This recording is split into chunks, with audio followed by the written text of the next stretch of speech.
We're going to talk about O1 Lite, Open Interpreter.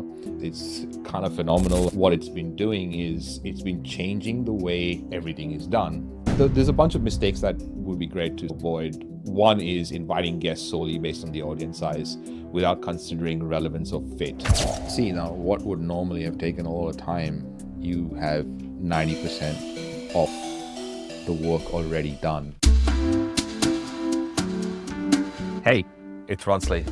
Welcome, you AI geek, to Amplify AI. Consider this podcast your digital compass for you, the business leader wanting to use artificial intelligence ethically and in alignment with your brand's identity to achieve your business goals. Leading and running a business in the world of AI is like solving a Rubik's Cube blindfolded. But this podcast and I are here to make that easy. Every episode is a masterclass in unlocking techniques for using AI as a business leader, founder, owner. Thanks for being here. Let's learn.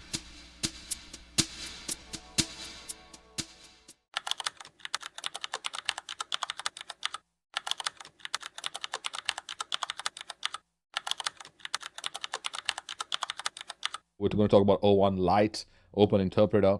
We're also going to talk about WriteFlow, which is AI application that I wrote over 16 months ago. And I'll show you exactly what it does. It's kind of phenomenal, and I've got really cool reviews from people that are using it. We're going to talk about a really cool technique called empathy mapping. And for every business owner, this is really useful, especially from an audience perspective and your client's perspective. So look forward to that. And the tactic. We're going to use AI to research and invite guests and how to do that in a personalized fashion. We're going to find ways to communicate mutual benefits using artificial intelligence and ideate that.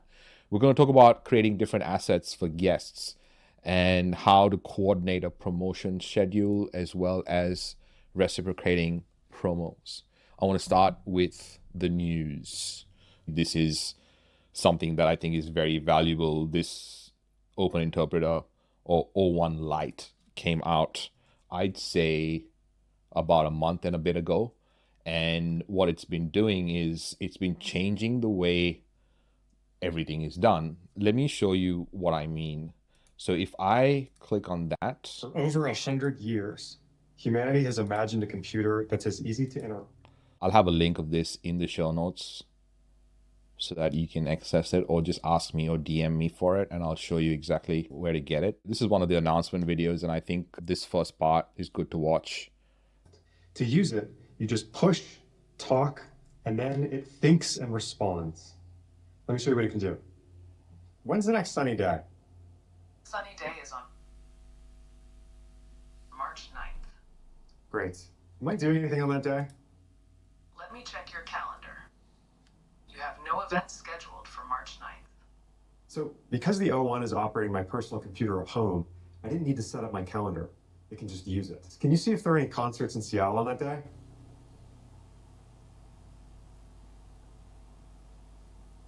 Yes, you have several options. Option 1, Bad Bunny will be performing at the Climate Pledge Arena. That's perfect. Can you add that to my calendar and then copy and paste the link to the ticket into the calendar event? And then actually, if you could text Paige the link and say something like, hey, do you want to go to this? Awesome, thanks. That was really powerful, right? So you see how the whole usage of AI has changed. You don't actually need to know how to do it. You just need to know to do it. You don't need to know how to type it or use the mouse or what to click. You just need to be able to speak it. And now that capability, that intelligence can now talk to your computer that can do multiple things. Check this out. I want to teach you something. Sounds good. What do you want to teach me to do? I'm going to show you how to send a Slack message. First, open Slack.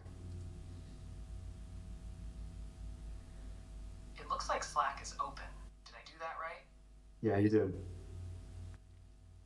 Great. What's next? Hit Command K. Yeah, that worked. Okay, now type out the name of the recipient, like, for example, Ty, then press enter.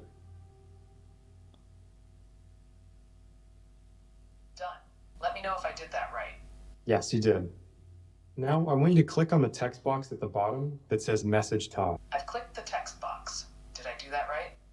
Yeah, you did. Okay, now you can write the message. For example, hey Ty, then press enter. It looks like I've sent the message. Is that right?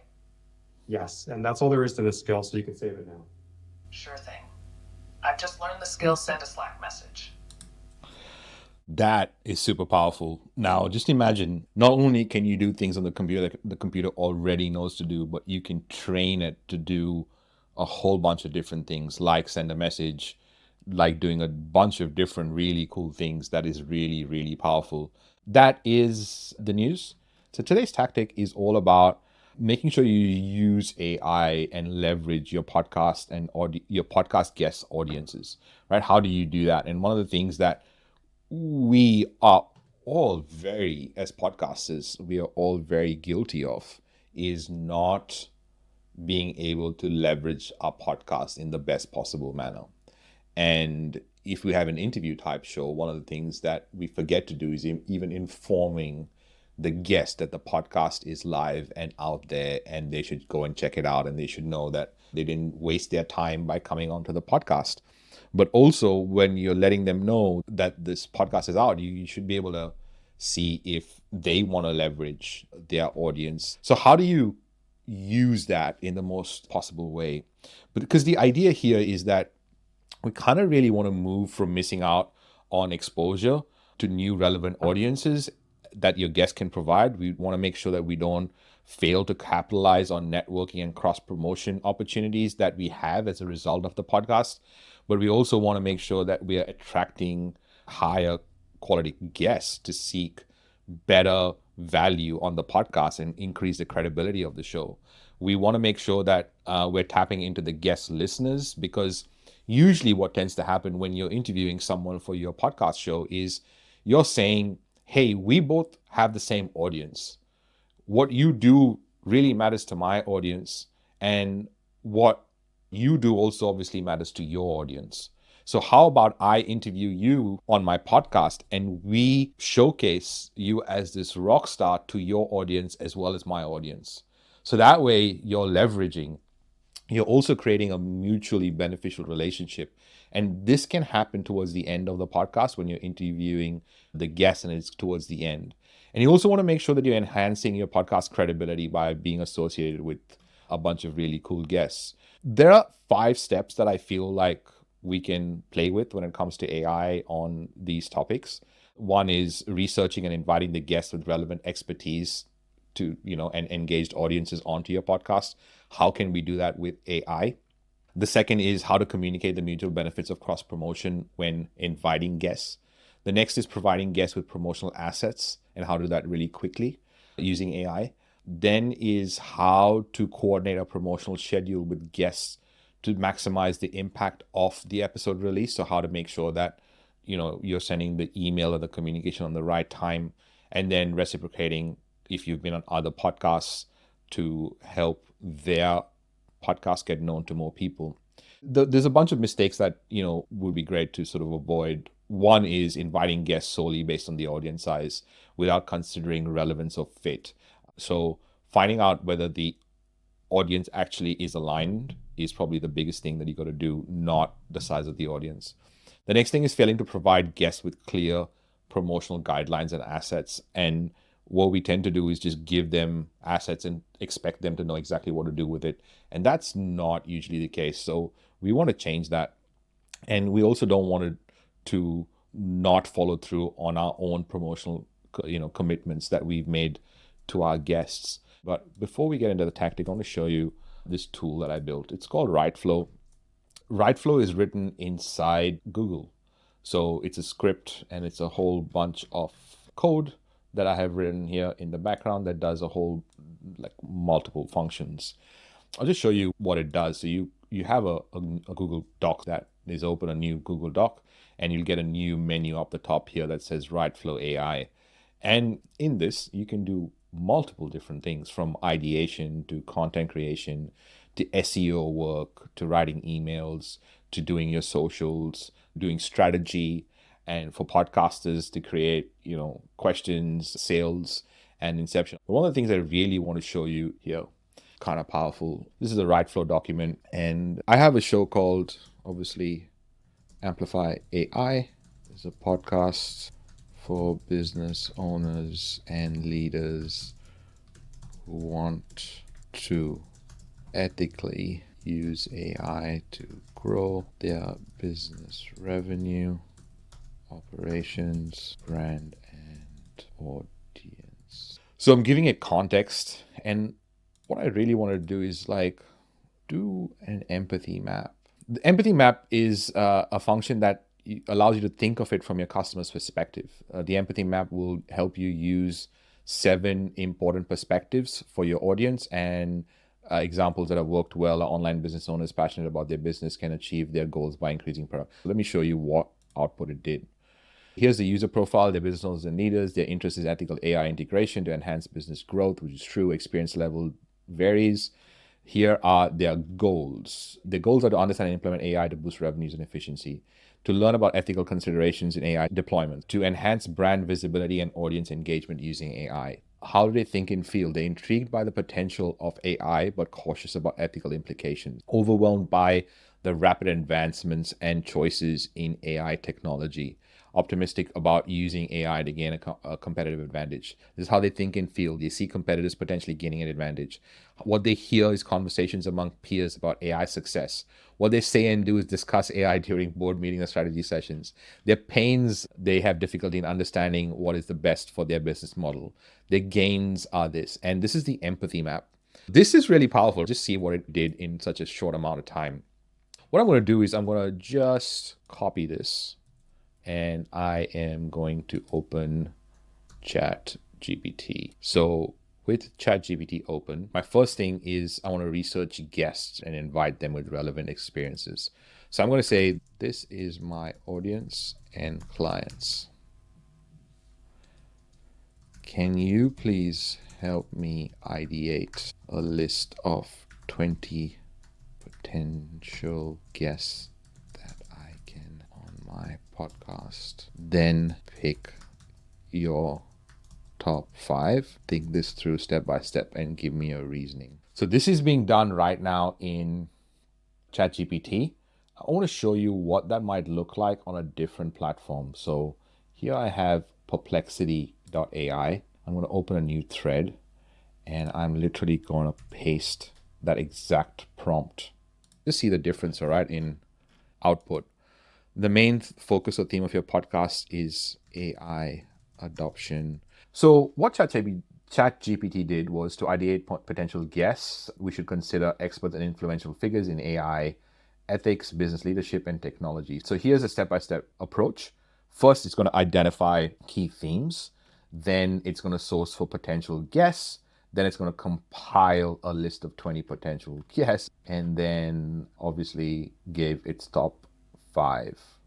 So that's what ChatGPT gave us. Now, I want to show you an output by Perplexity AI. Notice the difference as well, like the different people on these lists.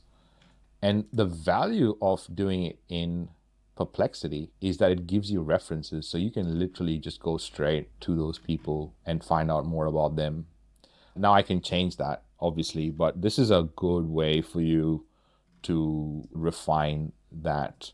What we have here, say for example in ChatGPT, is we have this potential guest. I'm asking it for brand partners. Now, if you have a podcast, one of the things that you can do really well is to partner with other people that have appeared on your podcast. What it's doing right now, it's breaking it down into potential partnerships for my podcast. And then my job is to find people in these spaces, and I know exactly what benefit it is to my brand and what is benefit to their brand. And it's done all the heavy lifting and thinking for me. The second one is to communicate the mutual benefits of cross promotion when inviting the guests in the same window. What I'm going to ask for is, please help me write an email to invite these guests. Make it a template email. See, now what would normally have taken a lot of time, you have 90% off the work already done. Now I want to show you another trick. So what I'm going to do is I'm going to say, hey, okay, this is great, but can you rewrite this in my voice style and guide? And this is my style guide. And then it's changed the whole tone, and see how different it is. I want to show you this really, really cool app called Opus Pro. When you're here, you can do some really cool things, from actually giving it YouTube links or Google Drive files, video files, and it'll create your reels for you. And this is to provide promotional assets. Really powerful, because see, what it does is you give it the thing and it gives you a virality score.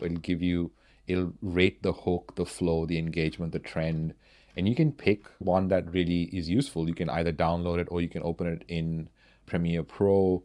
You can edit it inside here itself, and it's taken all this and done it on its own. Check this. The more back and forth, the more examples, the more conversational or prompting, the better the output every dang time. I will take someone who has a conversation with a large language model for an output versus the quote unquote smartest person who creates these 500-page prompts.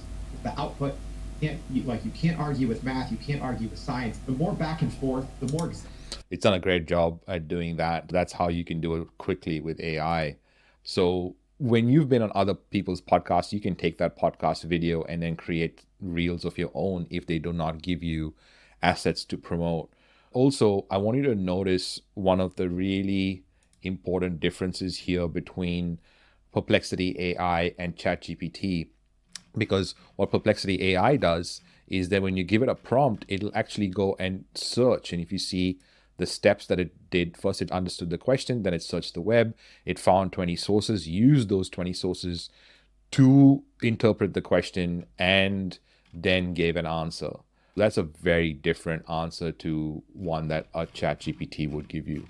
You can find all our cool stuff on Amplify AI podcast, or go to the site aigeeks.site, where you go to find all the cool stuff that we're up to.